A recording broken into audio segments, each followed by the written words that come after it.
And now it's on and I'm on. Okay. The clock starts. And the title is Mind Remind Me. Experience, generate comparisons, interpret. Now I'm going to begin with two epigrams, two quotes. The conscious mind may be compared to a fountain playing in the sun and falling back into the great subterranean pool of subconscious from which it arises. And that's a quote from a fine poet, Sigmund Freud. And the next, I'll tell you who the poet is. It's W.H. Auden, and it's from The Labyrinth. The center that I cannot find is known to my unconscious mind. I have no reason to despair because I am already there. Is mind really a head trip? Is mind really a head ghetto? Is mind an emanation of the brain? I don't think we need to recapitulate the culture wars that C.P. Snow wrote about in his 1959 lectures and then published as The Two Cultures. The sciences and the humanities are equal aspects of human knowledge and culture, and we do not have to decide whether we should talk about the brain versus the mind. Shall we talk about psyche instead? We can talk about brain, mind, psyche, thinking, feeling, and so much more. I will talk about mind because mind is my language. There's no PowerPoint, by the way. I love PowerPoint. I love visuals. The height of technology I have achieved is to master the Roman alphabet.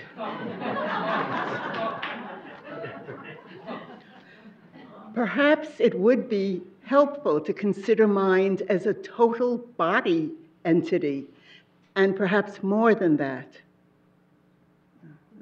More than that? Perhaps the more than that is beyond our concept of mind, beyond our concept of body, mind-body, a complete entity. In Chinese philosophy, there's no distinction between intellect and emotion. Mind, Jin, is considered a oneness of thinking and feeling. In Chinese medicine, there are three notable centers of mind, three energy centers similar to chakras in the chakra system called dantians. There are three major dantians, upper, center, lower. Can you see the lower? Feel the lower, honey. The upper dantian is considered to be a locus of heavenly energy, the lower a locus of earth energy, the middle a locus of synthesis of heavenly and earth energy, a meeting ground. The upper dantian is located at the forehead, above the area between the eyes, the third eye in the chakra system. I've heard that it's associated with the pineal gland. Maggie said pineal. I've always said pineal. I don't know what you all say. René Descartes described the pineal gland as the third eye, the principal seat of the soul. In some animals, not the human animal, the pineal gland has been described as the parietal eye, photoreceptive, the pineal eye. The center dantian is called the heart center and is located at the top of the solar plexus. It's considered to be an emotional center, and we don't need to be familiar with Chinese medicine or Chinese philosophy to recognize the analog in Western thinking. The heart is considered the seat of emotion in the West as well. And I'm sure everyone here has felt intense emotion in the region we think of as the heart. My heart nearly stopped. My heart beat faster. Yes, these are physiological manifestations of emotion, and emotion is an aspect of mind. Mind is not only thought, mind encompasses feelings and sensations. The lower dantian is located between the navel and the upper edge of the pubic bone and is considered a vital collector of energy, important in the martial arts. It is called the hara in Japanese. In both Chinese and Japanese philosophical systems, meditation exercises are used to center awarenesses in the dantian, to focus the mind on the dantian. In Chinese philosophy, mind is used to direct the flow of energy. Mind is placed where energy accumulates, and mind moves energy. Mind is refined into wu-wei, a particular emptiness. To empty the mind, paradoxically, is to focus the mind. And you know what that means. To get rid of distractions focuses the mind. To empty the mind is to realize the fullness of mind. The three dantians can be conceived of. This is not Western anatomy. The three dantians can be conceived of as three brains, very different from the biological brain contained in the cranium, the brain ghetto. Each dantian thinks, feels, senses in a particular way. They are differentiated full system brains, not generating mind, but awakening to mind. Of interest, Chinese philosophy of mind does not differentiate between conscious and unconscious mind. Mind is a oneness, and conscious mind directs energy. Roman alphabet, mind in everyday language. Do you mind? Mind your manners. Mind your step. Mind the baby. I don't mind if I do. Never mind, I'm losing my mind. That blows my mind. Mindless. That reminds me, in using phrases using the word mind in everyday language, I play with words, I play with meaning, I play. This is starting to sound familiar, right? Play. Mind generates play, and play generates mind.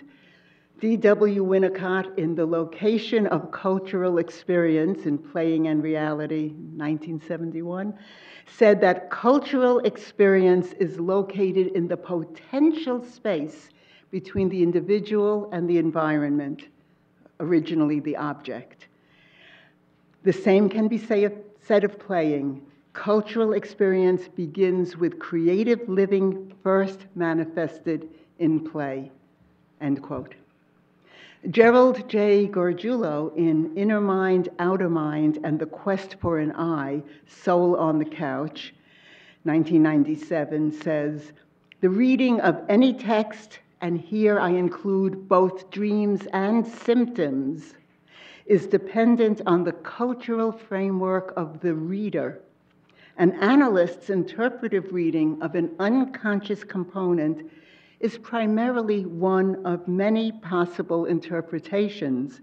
Actually, analyst, patient, and culture join together to create the mind, out of which come particular interpretations.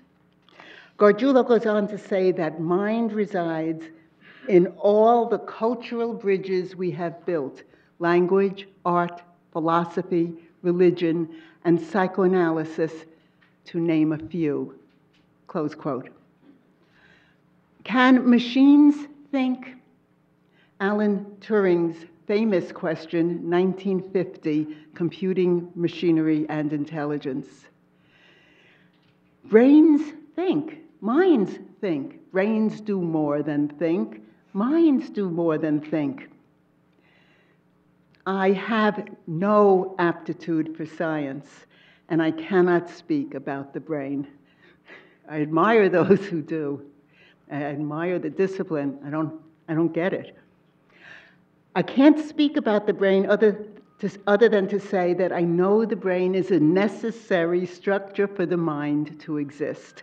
The brain is a physical organ, part of the human body, the total And mind seems to be intrinsic to the complexity of the human body, the total physical, physiological interactions within the body.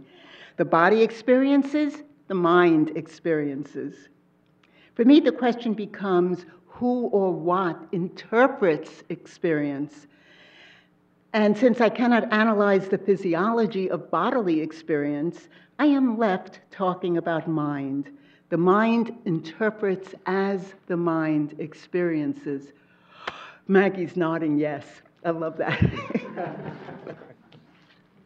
In the location of cultural experience, speaking of the play space, the play area, Winnicott goes on to say that if this area is to be thought of as part of the ego organization, here is a part of the ego that is not a body ego, that is not founded on the pattern of body functioning, but is founded on body experiences.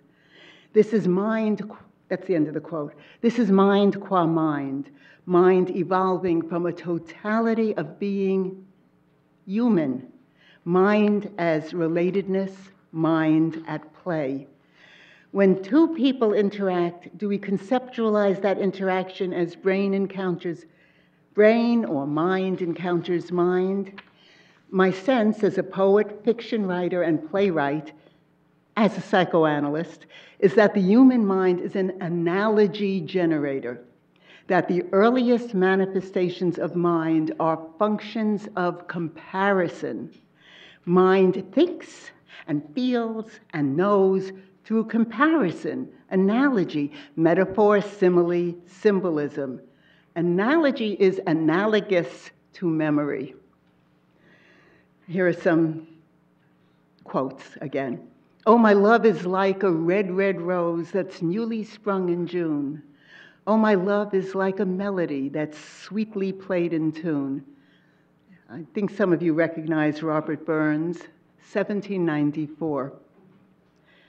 Everything that reminds me of her goes through me like a sword. John Keats, letter to Charles Armitage Brown, 1820. My love is like some raven at my window with a broken wing. Bob Dylan, Love Minus Zero, No Limits, 1965. From childhood on, human beings see images in the clouds, frequently, but not solely, herds of animals. There's got to be something out of this stick about that. People have stared into the night skies and in the billions of stars. Remember, there used to be stars? They see pictures, they trace constellations that become recognizable cultural talismans, images that enable people to discover where they are on Earth by consulting the heavens. As above, so below, ancient wisdom teachings, blah, blah. The nature of transference is comparison, simile, metaphor, albeit unconscious. This is like that. The mind generates comparisons. Perhaps psychotic transference is metaphor. You are my father. You are my mother. Neurotic transference could be simile. You are like my father. You are like my mother. Or perhaps everyone experiences transference at times as a metaphor. This is that. And at times as simile, this is like that. Depends on the intensity of the fantasy. Transference is a poetic conceit. I'm going to state the obvious, everything is fiction. Fiction begins with words. As soon as we acquire the rudiments of language, we begin to translate our experience into words from our own perspective. Language itself, so complex, so rich, so seemingly boundless, limits our perception. Okay, I'm going to skip 2 pages and get on with it. The psychoanalyst process and the novelist's process both involve the imagining of, the resonating with the mind of an other. When I write fiction, I am writing something that demands to be said, demands to be heard. We have 25 minutes, right? Yes. Okay. In my novel, I enter into the experience of heroin addicts. I enter into a junkie's narrative, a junkie's mind. A heroin addict uses his or her body as an arena to depict inner suffering, the embodied mind, the terrors of the mind experienced as total bodily need. And I'm going to offer you the voice of the heroin addict. I should let you know that I wrote this. Oh, I had a piece of paper here that I wanted to quote. I referred to a little tiny piece. I wrote this when I was 28, way before I had my own personal analysis. I had a little piece of paper, my own personal analysis, let alone my psychoanalytic education.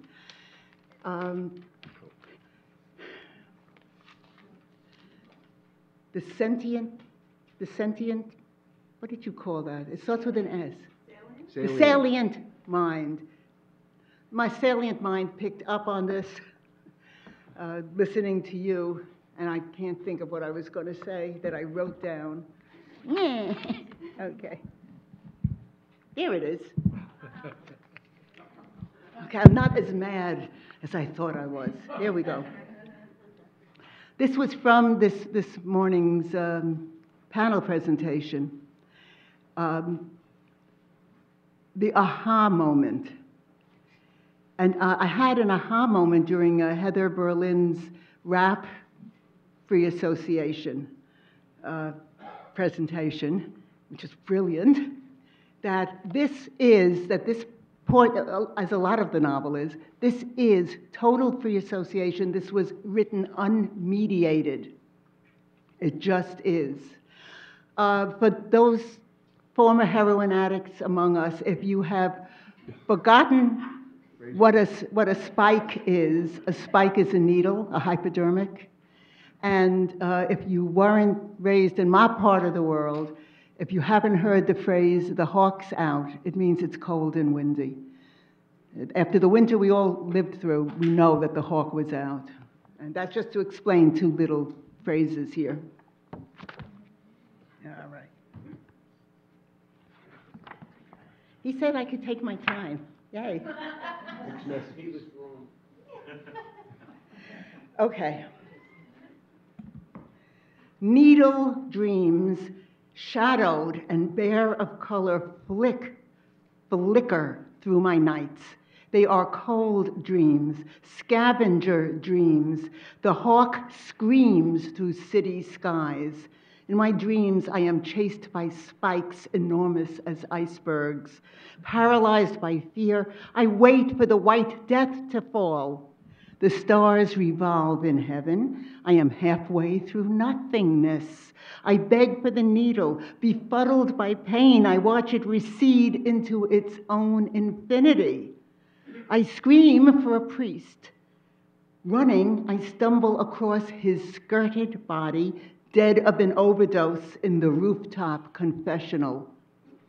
His wounded vein swallows the needle. His body is chewing him up. I am at the edge of the roof. A spike slams into the back of my neck. The dreams go on. Needle dreams. It's getting so bad, I am afraid to shoot up. Afraid to get high. Afraid to nod into that amorphous world where menace and despair perform their classical charades. I am also afraid to stop. To all my charms, add self-awareness. I offer the deprecating grin, the scribble of irony. My tongue etches in the air between any you and cowboy me. Insights, firm, ripe insights, who will buy? I offer variety, commentary, all that jive. I am the hipster, the jivester, the great white hope. My right eye squinted against the upward streaming smoke, rattling my small change and telling it, ladies and gentlemen, boys and girls, oh, like it is. Picture me in a shrink. Dig it, doctor. I don't want the cure. I don't want to get at the nitty-gritty. I don't want to know why I don't want to stop shooting. I have found my life, you desiccated fart, you thimblewit, you Zen master, you asshole eater. I just want the needle dreams to go away, make them stop. Hey, don't you have a brain pill to kill the pain? Douglas, my boy, the pontificator, pontificates, all you do is just eat the brains of a very old, very hip junkie. You just eat his brains and the dreams will stop. Geez, Doc, thanks a lot. Thanks a whole million, but where do I find a spoon? They say junkies know when they're going to die. They run around frantic, trying to clean up, trying to make some girl, trying to get a straight gig. They make a lot of noise and a lot of hassle, and then they sink back, weary, and try to stay stoned. They look at every bag of shit they use, and they think it could be pure stuff or pure poison. Either way, it can kill me.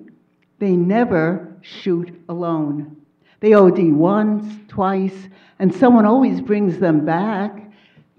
Then they're found dead in a place they have never been, and no one knows whether someone dumped them there because they couldn't be brought back, or whether they went to the elephant dying grounds to shoot up one last time. They do say junkies know when they're going to die. Man, I've seen them dying, I've seen them dead. They all look surprised. That's why I don't pay any attention to feelings or dreams. I got a place to live, a good connection, a woman good looking enough to hustle good money.